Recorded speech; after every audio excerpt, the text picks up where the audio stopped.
Hello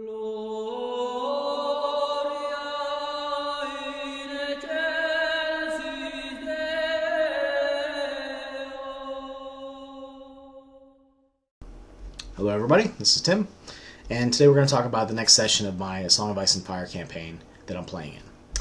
Alina, which is Rohir's character, had gone off to talk to Almer, which is our brother, who is basically encamping out in the Wood Tower lands with the Ironclaw soldiers as well as other foot soldiers from our house, House Roderick. She is going there with the goal of convincing him to come back, to listen to Marcus and find out the truth, that Brander, my character, was the one that killed Father, Lord Edgar, and that, and no matter what he's heard, this is the case.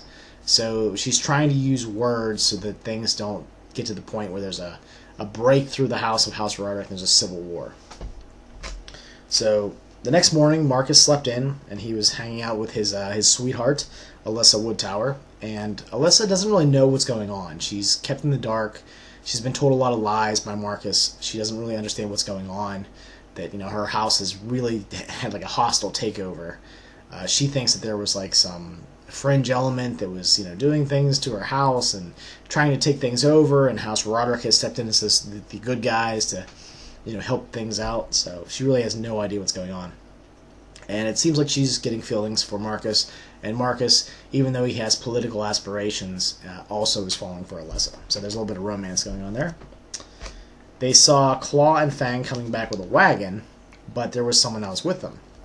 And they got dressed and trying to figure out what was going on. So they head out there. They ran out to see him. And Brander woke up pretty much at the same time and also followed suit, followed right behind his older brother, because Marcus and Brander have this relationship of knight and squire, sort of, without the actual titles. So, Brander is basically a helper character. Whatever needs done, that's what Brander does. So they went out there and they noticed that this guy had a familiar face. He seemed familiar, and Brander recognized him as a possible brother of this Bohun character that is kind of known for kidnapping people, hostage situations, there's ransoms involved with his business. So right off the bat, they knew that there was something up. This person, Bohun's brother, had caught a runaway named Sigurd Woodtower, which is the heir of the Woodtower lands. Now this is somebody that Marcus previously wanted to kill. So right off the bat, as soon as he heard that, he got excited. They have who we've been searching for. This man said that the Roderick men were behind him, but they weren't fast enough. But their guys were. So they have Sigurd. And to prove this, they had the signet ring that they held up and said, okay, well, this isn't the ring to the house, like the Lord necessarily, but people who are in the royal family would have a ring like this. So it definitely seemed legit. There was some back and forth about, how we're going to pay the ransom. If you say yes, I have to go back and then come back, and you have to give me half of it. I have to go back, So he said, no, just give me the money now, And Marcus basically said, we'll send some men with you, and we'll send, half of the ransom. But in Marcus's head, he thought, we're just going to kill you, kill the heir, and take our money back. That's what he's thinking. So I think this Bohun's brother character is a little kind of not sure what's going on, maybe a little nervous, because he knows our house is very brutal and we don't, we usually take what we want, that sort of thing. So it took some work trying to figure out how they're going to come up with half of the sum, which I believe was 160 gold dragons, which is no small sum. But it's kind of the going rate for these sorts of ransoms and that sort of thing. So they had to go to Amma Bravehand to figure out the gold and how we're going to do it. And she basically said that, okay, well, Brander went to Father's room and got some gold and some personal effects. And Amma said that, well, we have money set aside for paying of soldiers and upkeep on the lands and castle and that sort of stuff. But we can dig into that. It just has to come back. If the money doesn't come back, it's going to cause problems. So it's a little bit risky. But Marcus eventually decided not to do that. He said, you know what? Let's just grab the stuff from Father's room. Let's throw like 100 gold on top of it. I hope they don't count it, and we'll just take care of it that way. So that's actually what they ended up doing. When Brander was looking through Father's room, he saw the belt that he had been whipped by a bunch of times. He saw the bear's, taxidermied head above the bed, something he had stared at when he was getting, slapped and abused and, beaten for crimes he did or did not commit. Let's see here. He saw a red feather that was inside the box, which reminded him of his own mother, Beish. He doesn't have a lot of interaction with her, but he was raised partially by her, at least when he was younger. So he was wondering why Father kept that. But he guessed that maybe Father had some sort of affection for her still.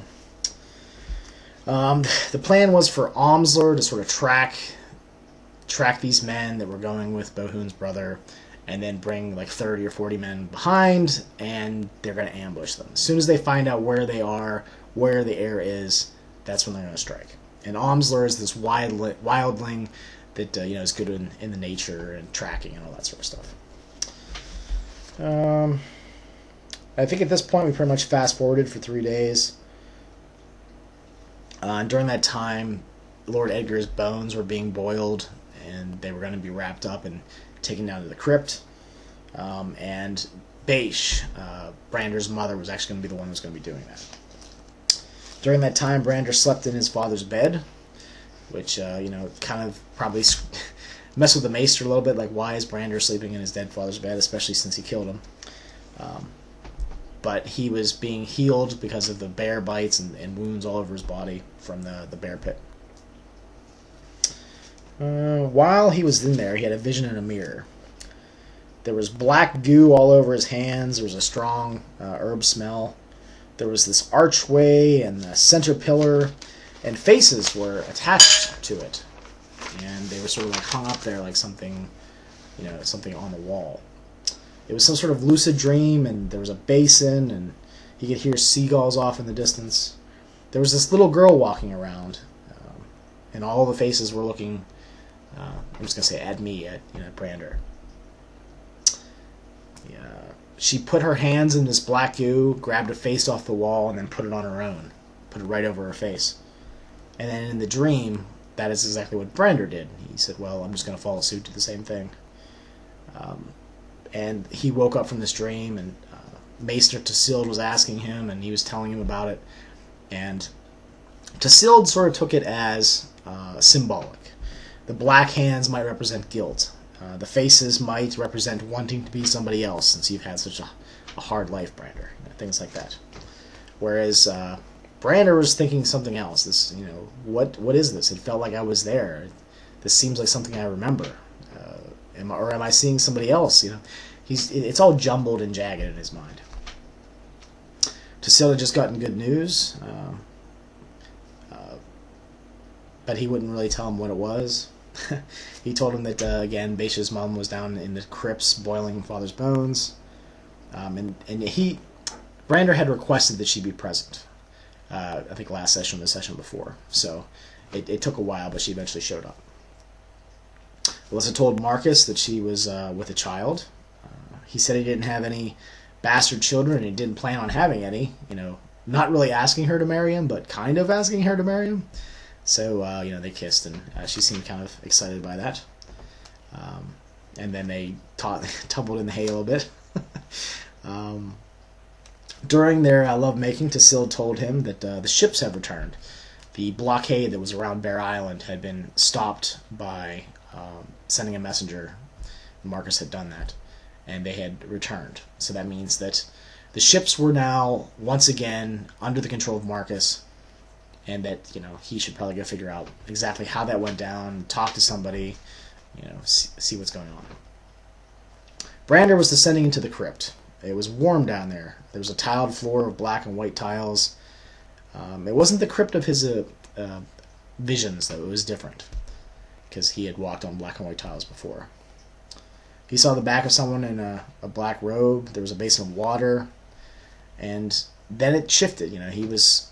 Wait a minute. I thought I was walking down to the crypt. I'm walking into some strange place that I've been here before. I thought I was in the crypt.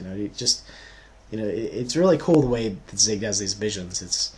you're walking downstairs and then you're suddenly walking downstairs somewhere else that you'd been before, maybe. I wasn't really sure. There was a voice that said, "There is one who seeks death and prays for it." And then this old man that was in front of him all of a sudden was turning and approaching. "This one is not here. This one is across the narrow sea. Is the servant prepared?"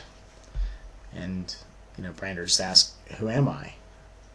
And the response was, "No one." That's what the old man said. And then he, slapped Brander like right across the face, and he woke up and he was in the crypt again. And I love those just abrupt changeovers that he does from one scene to another. His mother was there, beige. She seemed ageless. She should have looked older than she did. She didn't seem like she aged a day. She had smooth, pale skin. She was skinny and attractive. She was seductively dressed, and she had these red feathers all over herself, like a boa, I guess, but a little bit different. She kind of looked like a high-class prostitute. He was lost and confused, sort of talking in nonsense, trying to figure everything out. He just had this vision. He was talking to her, and during the course of this, and he was holding on the base of her legs, just asking her, like, "Who am I? What's going on? Why do I have all these strange visions?" And saying, I think I've done terrible things, but I'm not sure. And she was trying to comfort him. And during this process, I decided as a player that I'm going to do something kind of fucked up. In the books, people are always doing really like, wow, really? That's what you just did? So I wanted to bring in one of those moments here. So Brander was crumpled up at the feet of her legs, and then he just starts climbing up her, standing, and then he just grabbed her in the side of the face and just started passionately kissing her. And this is when Eunice lost his shit. He was holding his mouth, and I think Zig had a smile on his face because it was like, "Whoa, wait, you're doing what? You're kissing your own mother? What are you doing?" And I made sure to put the term in there, passionately, so it wasn't just like a kiss on the cheek. Like Brander is using tongue here, so they're kissing each other, and this is when Brander has this instinct. He had to actually resist it of wanting to choke the life out of her. So he had gone from seeing his mother to this, having her on this high pedestal to, for whatever reason, his passions got the best of him. Maybe the way she was dressed, who knows? Being in a strange place, being so lost. But it was that urge to kill her that really kind of made him step back. Wait a minute. And he sort of had a moment there where he sort of stopped. And she said, "You're not my son." And this is when Brander says, "You've said that in my vision before. Why do I want to kill you? Why did I want to kill you? And this is when his mother ran away from him, because he's kissing her, he's talking about killing her at the same time. They're in a crypt. There's dead bodies, all around them, and all these graves, and I don't know. There's the cauldron of boiling bones that was her lover and his father right there. She had told Brander that in the past she saw Edgar's death, and she tried to warn him that Brander might have something to do with it, but he didn't listen to her. She said that she saw Brander's death as well, and then she said again, "You're not my son." This is when Brander just in a rage, just pushed forward and knocked that big boiling cauldron of bones and water all over the floor. But he didn't do it at base. He didn't want to burn his mother, but he was just frustrated.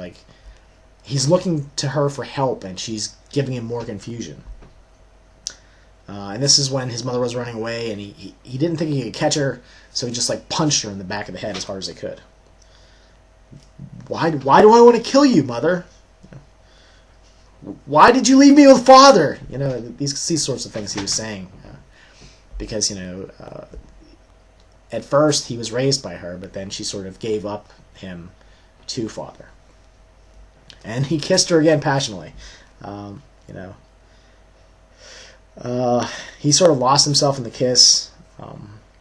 And then his mother said, "You're not my son, so this isn't wrong." So it went from, kissing his mother to, "Wait a minute. I'm not your son. therefore you're not my mother, and now sleeping with you isn't wrong. So there's all these sort of moral ambiguities going on. And wait a minute, what exactly is happening? What's real? What's fantasy? What's an illusion? What's a vision? What's right before my eyes? And that's great because Brander's sort of all jumbled up. He's confused. And this is when his mom basically straddled him and started to making love to our son or not son. It's sort of up in the air there. Her eyes were looking into Brander's, and then elsewhere. And this is when a vision happened. Brander was 6 years old. His mother was on the bed with two men, and he remembered that mother has her visions. She has her dreams when she's in the throes of passion.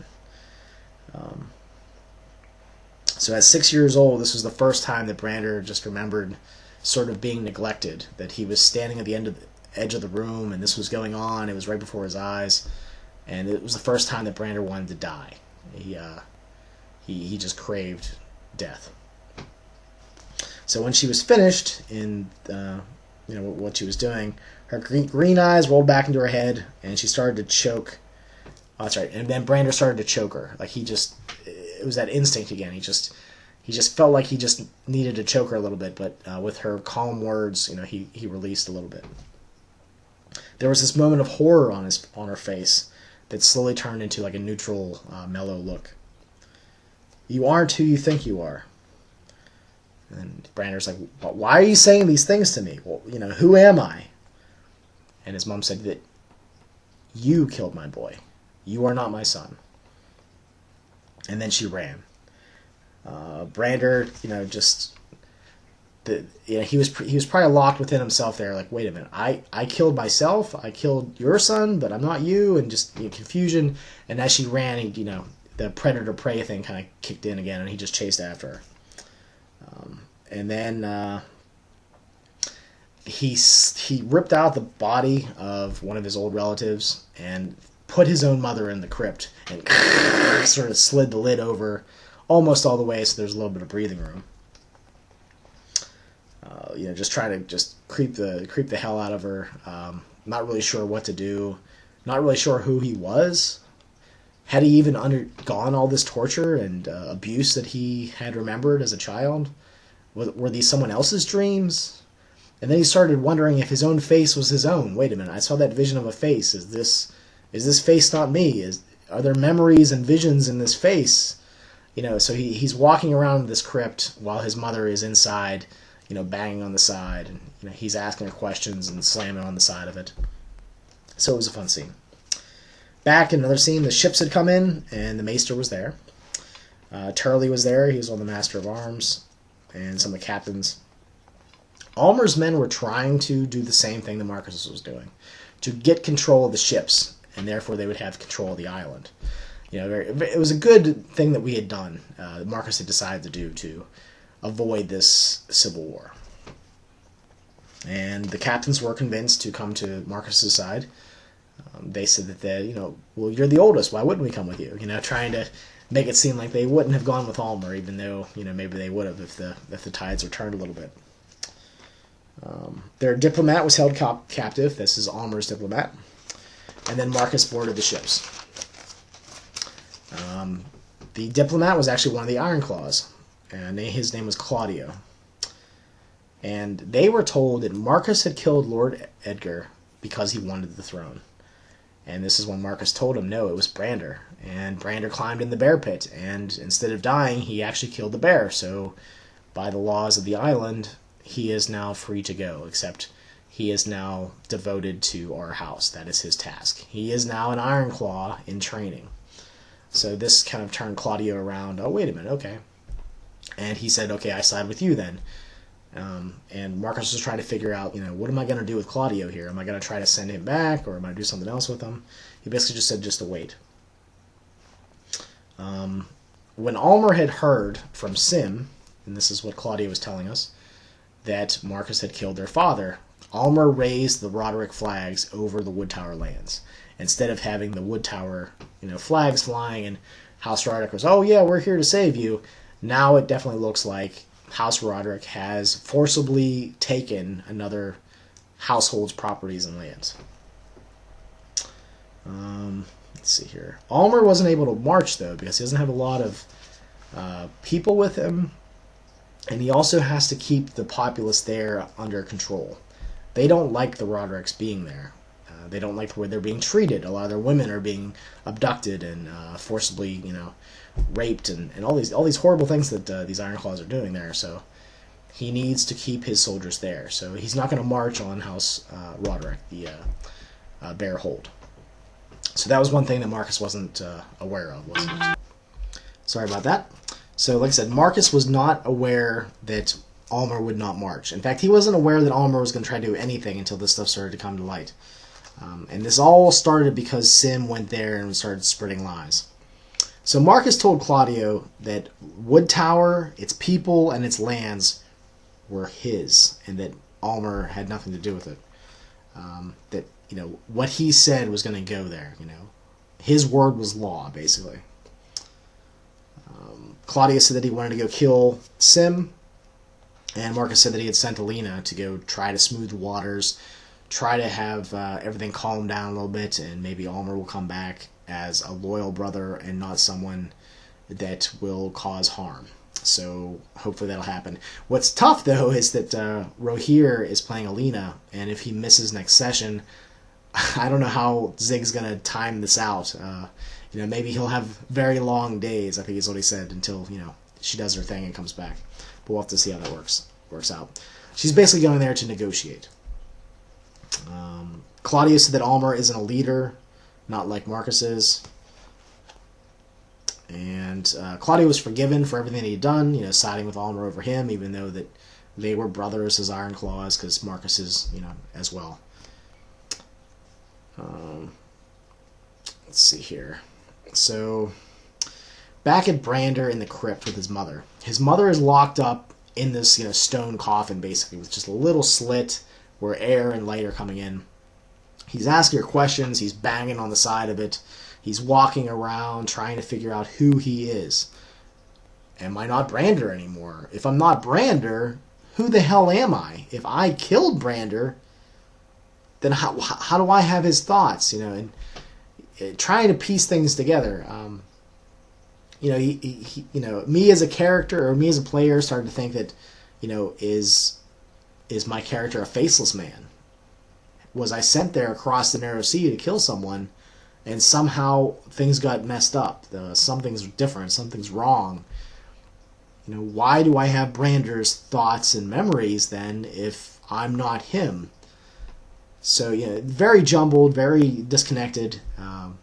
Zig was saying that, I'm getting close, but I don't have all the pieces yet. So, I'm curious to see what those are. Let's see here. So the vision that his mother had was of, my character killing Brander. There was a cave. There was something that was chasing him. And then, just kind of disgusted with the whole thing. Thinking, do I just close my mother in here and let her die? Is she even my mother? I just slept with this woman. She might have some sort of connection to me now. I don't know. So Brander slid the top of the crypt off, dragged her out, and pushed her and told her to go. So she ran off out of the crypt to who knows where, and Brander is now brooding down in the crypt below Bearhold. So that was a really fun session for me. There's a lot of politics going on with Marcus and Almer and that feud, and it's going to be interesting to see how that works out. Can the soothing words of Alina calm this brother and make him understand that everything that Sim told him has been a lie? Can she use the truth of Brander killing their father to her benefit? So we'll see. Thanks for watching, everyone. I'll talk to you later.